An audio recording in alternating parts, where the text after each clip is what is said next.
شروع اللہ کے نام سے جو بڑا مہربان نہایت رحم والا ہے۔ اور ہم نے بنی اسرائیل کو رہنے کو عمدہ جگہ دی اور کھانے کو پاکیزہ چیزیں عطا کیں، لیکن وہ باوجود علم ہونے کے اختلاف کرتے رہے۔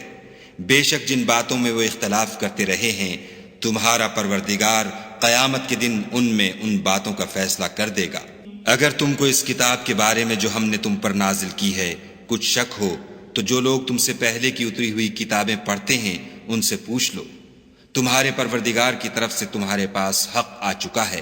تو تم ہرگز شک کرنے والوں میں نہ ہونا اور نہ ان لوگوں میں ہونا جو خدا کی آیتوں کی تکذیب کرتے ہیں، نہیں تو نقصان اٹھاؤ گے۔ جن لوگوں کے بارے میں خدا کا حکم عذاب قرار پا چکا ہے وہ ایمان نہیں لانے کے جب تک کہ عذاب علیم نہ دیکھ لیں، خواہ ان کے پاس ہر طرح کی نشانی آ جائے۔ تو کوئی بستی ایسی کیوں نہ ہوئی کہ ایمان لاتی تو اس کا ایمان اسے نفع دیتا۔ ہاں، یونس کی قوم کہ جب ایمان لائی تو ہم نے دنیا کی زندگی میں ان سے ذلت کا عذاب دور کر دیا اور ایک مدت تک فوائد دنیاوی سے ان کو بہرہ مند رکھا۔ اور اگر تمہارا پروردگار چاہتا تو جتنے لوگ زمین میں ہیں سب کے سب ایمان لے آتے،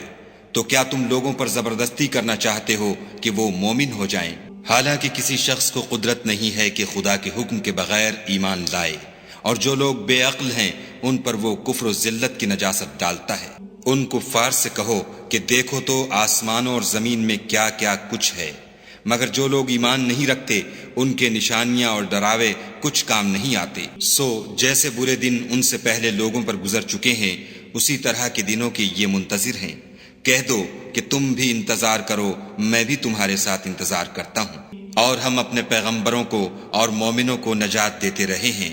اسی طرح ہمارا ذمہ ہے کہ مسلمانوں کو نجات دیں۔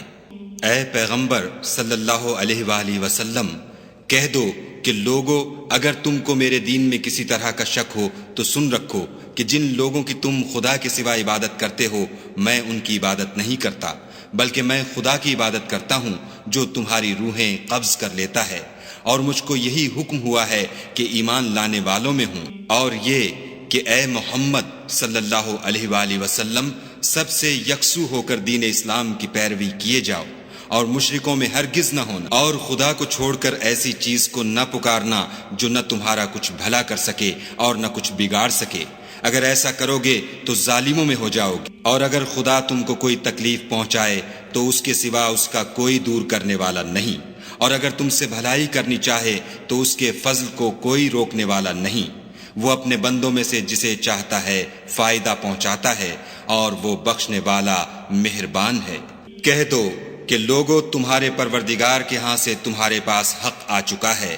تو جو کوئی ہدایت حاصل کرتا ہے تو ہدایت سے اپنے ہی حق میں بھلائی کرتا ہے، اور جو گمراہی اختیار کرتا ہے تو گمراہی سے اپنا ہی نقصان کرتا ہے، اور میں تمہارا وکیل نہیں ہوں۔ اور اے پیغمبر صلی اللہ علیہ وآلہ وسلم، تم کو جو حکم بھیجا جاتا ہے اس کی پیروی کیے جاؤ اور تکلیفوں پر صبر کرو یہاں تک کہ خدا فیصلہ کر دے، اور وہ سب سے بہتر فیصلہ کرنے والا ہے۔